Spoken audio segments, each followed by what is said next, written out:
Hey, thanks for coming back to the channel. Uh, this is a follow-up to my last grid down video. And I want to thank two of you subscribers who offered this idea to me, and it has caused me a lot of brain hurting and research, but it was awesome. And the subject is still on grid down, but in this case, it is a different cause that I didn't consider at the time, although it is associated with electromagnetic pulse kind of thing, but on steroids. It is very real. It has happened in the past, in our time, and it will happen again. May be in my lifetime. And I've been on this rock over 3/4 of a century, and it's about 150 years ago. And what I'm talking about is something called Coronal Mass Ejection, or CME, or I like to refer to it as the sun is having a major orgasm at our expense. So that is the thing that I'm going to focus on, maybe for the next 2 or 3 videos, because it is comprehensive. It does cover some of the ideas that I talked about earlier, right? So the thing that got me going was the information provided by the 2 subscribers, and it was called the Carrington Event of 1859. And I thought I was well educated. I did not know, never heard of this thing, but it was a major coronal mass ejection, and it affected the world. Fortunately, it was 1859, and the only thing that really mattered back then was telegraph wires, right? And that was it. So the only people really affected were telegraph operators. And this thing was so pervasive that even when they disconnected the batteries, there was enough power in the lines for the telegraph operators to continue operating for days without battery, right? If you fast forward that kind of event to today, it is millions will die. Millions just in America will die. I'll get into that in a minute, but it is not something to be taken trivially. Because if you do, then sucks to be you. So the effects today, if it were to happen today, would be global, and the people that would benefit are the people that the developed nations look down on. I mean, if I have friends in the Amazon, in an Amazon tribe, I want to make friends with them and go stay there. Or where I live in the state of Idaho, I try to find some friends on the res that know how to do things manually in an analog way. But that's a different thing. My point is that it will be devastating for those who are not prepared for it or want to ignore it. Okay? So what does that mean? Well, if I were to tell you, bang, you have 12 hours before shit's going to hit the fan. 12 hours. Get ready. Prepare yourself. 12 hours, you'll be cut off from everything that you know. 12 hours. What are you going to do? A lot of people, I got to get home. Okay. How far is home? Because you have 12 hours. What are you going to do in 12 hours? Right? You're going to do that stupid shit that you see in movies. I got to go find my wife. I got to go find my kids. Or they're 12 hours. No, you're not. The priorities of life. You have to make sure you're squared away. Then you go get them. Hopefully you've been prepping them for this, and we'll get into that. You have 12 hours. What are you going to do? Right? I'll get into what you should do in 12 hours. So the warning, if you're lucky, is going to be a 12-hour warning that a CME is imminent. It's going to happen. 12 hours approximately. So that's when you have to get your shit together. And whatever you have been doing, that's all you get to do. Okay? The effect, once the coronal mass ejection hits, it will keep hitting for 5 days. Think about that. It's going to hammer away at the structure, the grid, anything that conducts electricity for 5 days, right? That is the same time frame that you should prepare for a hurricane. Because a hurricane takes 5 days to go from the leading edge to the trailing edge. And that's when it's hammering away, right? And then after the 5 days, then there's, well, what happens to recovery if there is any? For CME, after 5 days, the residual effect lasts for weeks. The residual effect lasts for weeks, right? This is bad. This is bad. And it forced me to think differently about how I prep, right?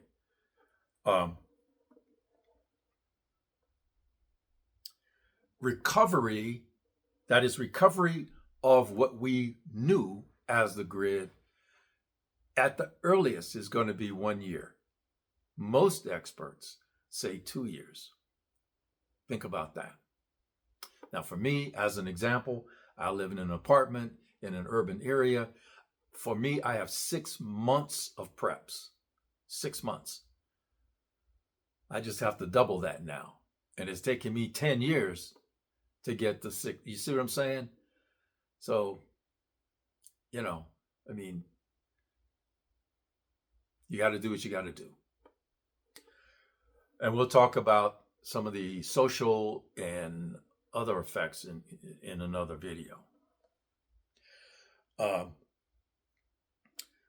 are 3 things that you can do, and only 3, right? We talked about one in one of the videos, and that was Faraday protection. That's the Faraday bags, Faraday wrapping, that kind of thing. So anything that you want to save must be protected with some kind of Faraday wrap, Faraday protection. Now, what I'm going to change is I'm going to have Faraday bags for everything that I need, but I'm going to have them staged because I have 12 hours, right? So as long as I have the things ready, right, then I can go, it's easy, it's fast, I can put the stuff in the bags, and then my stuff is safe that way, right? I don't have to go looking for anything. So the idea is to pre-stage whatever Faraday protection you have. Now, here's a side. You can get Faraday protection for vehicles. I'm talking about a structure. It's like a big portable tent. It's custom made. $9,000, 10 plus tax plus all that. And they do a great job. You could put multiple small vehicles in there, like ATVs and motorcycles. But once they're in there, they're not usable. And not usable because if you keep taking them in and out, then you're going to damage the structure. You're going to damage the floor of the structure, which is also part of the protection. So those are referred to as doomsday vehicles. They're there for a reason. You can go in, you can start them up, that kind of thing, but you're not going to be driving in and out like a garage. That's not what they're for. I got pouty face because I can't do that. I can't afford something like that. So what does that mean? even with the little thing that I showed you in the other video, I'm just going to lose. I'm not going to have a car. I'm not going to have a vehicle. So I have a bicycle with a small trailer.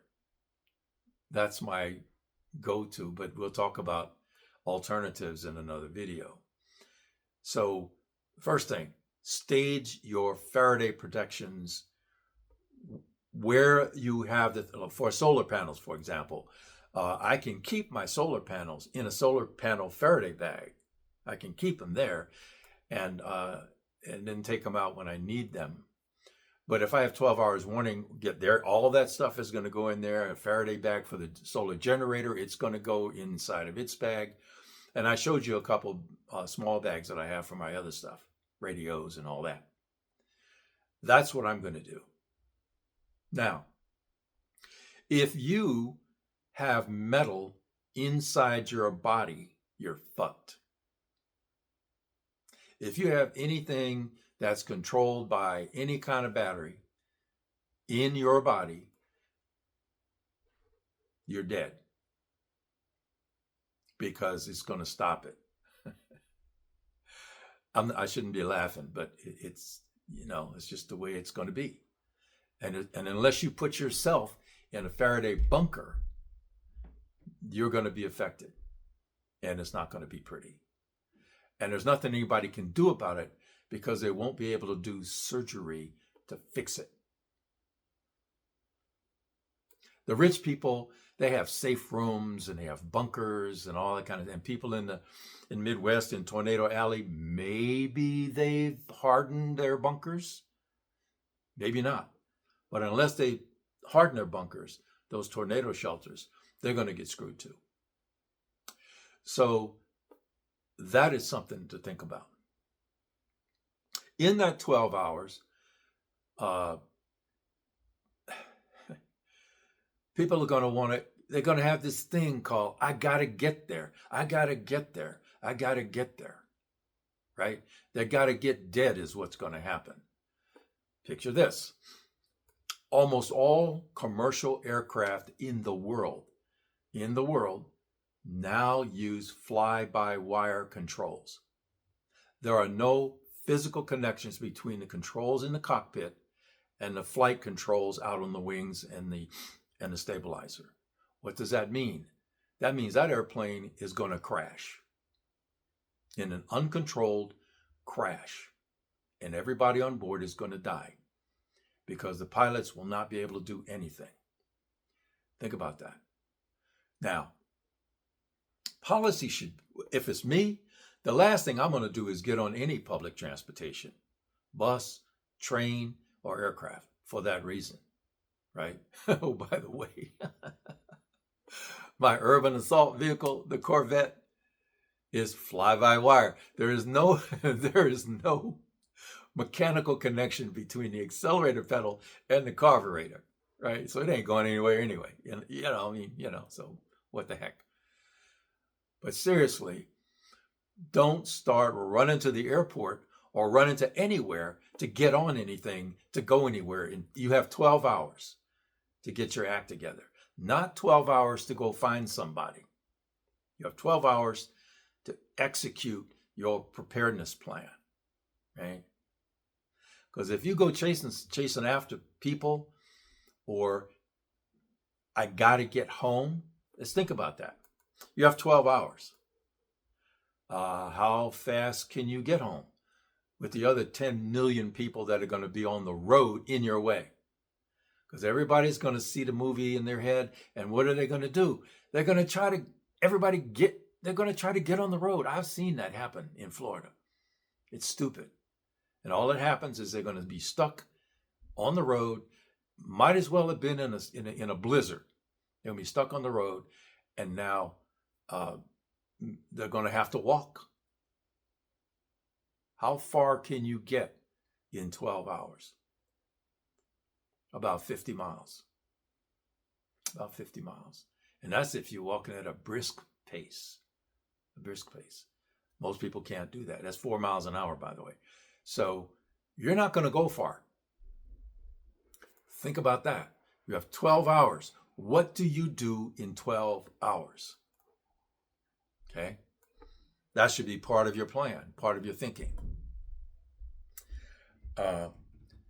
When you get that 12-hour warning, whatever you're doing with the technology that you have, two things: stop use and secure. Stop use and secure. And hopefully you've had things pre-staged so you can do the secure part fairly quickly, because all you're doing is putting the stuff in a bag, right?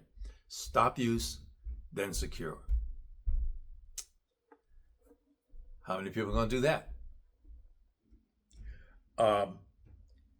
The next thing, and we'll talk about this in subsequent videos, have some idea of how you can switch to analog capability to replicate what your technology was doing. Think Eastern Europe, where you see an automobile body being pulled by a donkey, right? Think windmills, old school, that are pumping water out, and they're based on the wind. They don't have any kind of electronics at all. That's what you need to think about. Again, we'll talk more in subsequent videos about those. But be thinking about what analog replacements do you have to replace the stuff that you just secured in the bag, right? We're going to have some fun with some of that in a subsequent video. And the last on this video is, you're not bugging out anywhere. You're going to bug in. That is the safest course of action. Now, some people might disagree, but that's where your preps are, right? I'm not talking about 3-4 days like FEMA talk. There ain't going to be a FEMA, right? They talk, 72 hour bag. I'm going to say you need at least 6 months, and then you're going to be monitoring. Now, I wasn't quite going to discuss that, but I'll come back to it on subsequent video. After about 90 days, maybe sooner, there's going to be two categories of people out there: marauders and scavengers. All marauders are scavengers, but not all scavengers are marauders. What that means is you're going to have to go gray man and not telegraph what you have, because you will then become a target. And I'm by myself, right? I'm starting to look for people that can be my posse, so to speak, because I can't survive alone. I need to have people part of some kind of prepping community here. And we need to be armed. Otherwise, I'm going to die tired, fighting off dudes, man. So, thank you to the two gentlemen that posed this question to me. It has fundamentally changed how I think about prepping. A good part about a CME, there can be no world wars. Hell, there can be no wars, because all the shit that makes it happen is now bricked for the most part. Even our submarines, nuclear subs, they will function, but they can't do anything. I mean, they can swim around, but they can't do anything. They can't communicate. They can't talk to the satellites. They do have inertial nav, but that's not enough to launch warheads on foreheads. And that's true for everybody. So when you talk about your defense, your personal defense, firearms are okay, right? As long as you have enough ammo. Just saying. And if you don't have enough ammo, what is your analog that doesn't require ammo? Think about that. We'll come back to that later. I might have missed some thinking. I apologize again for a long one. I tried to do notes and everything so I could keep everything short. Let me know your thoughts. additional comments because those others were helpful and they really did change how I think about this. And I hope this gives you pause and gives you something to think about too. But the typical behavior of Americans in a disaster, or when they're told stay home or don't get on the road or whatever, those people are the ones that are off the road. Those people are the ones that die. Those people that die stupid, right? So the death toll in America will be in the millions, not casualty, death toll in the millions. It'll be worse than any Black Plague, COVID, whatever. It'll be worse than all of that. Something to think about. So, thanks for watching again. Don't forget to hit the subscribe if you haven't. Check it to make sure that you're subscribed and hit the bell icon and select all. Share if you like and tell them to hit the bell icon as well. So, as always, wherever you can, however you can, whenever you can, carry on.